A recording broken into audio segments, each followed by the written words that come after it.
Quand j'ai acheté l'herboristerie en 1972, je me suis retrouvé à exercer une profession que je connaissais à peine. Donc l'herboriste diplômé qui me couvrait juridiquement a complété ma formation petit à petit.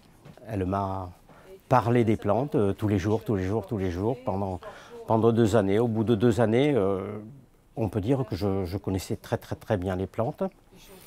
Depuis 1941, depuis la suppression de ce diplôme, ou depuis où on ne peut pas ouvrir d'herboristerie si on n'est pas diplômé herboriste, c'est-à-dire diplômé d'avant 41.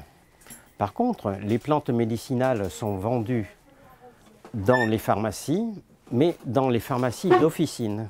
Un pharmacien lui-même qui, à l'heure actuelle, aux yeux de la loi, est le seul à avoir le droit de vendre des plantes médicinales, n'a pas pour autant le droit d'ouvrir une herboristerie.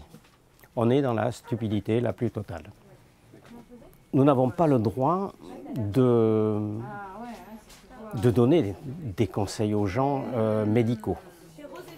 Par contre, quand le client, et ça arrive très souvent, se trompe dans le choix de sa plante, effectivement, on le dirige vers autre chose. Dans les huiles de massage, tu me dis ce qu'il manque juste la Laetitia, s'il te plaît. Ouais. Alors, merci.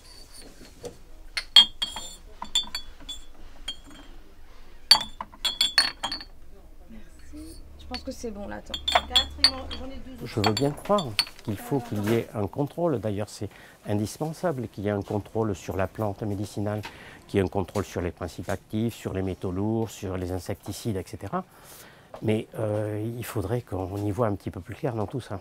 Et nous sommes actuellement dans une impasse, à savoir que la DGCCRF est en train d'établir une liste de plantes qui va être utilisée pour les compléments alimentaires. Cette liste de plantes est au nombre de 600.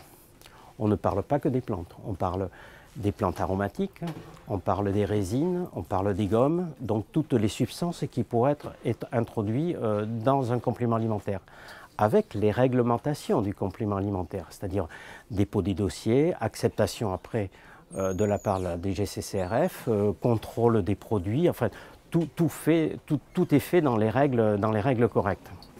Par contre, là aussi où nous assistons à une stupidité énorme, c'est-à-dire que ces plantes vont être autorisées à être mélangées sous forme de compléments alimentaires et je n'ai pas le droit, à l'heure actuelle, de les mélanger sous forme de tisane.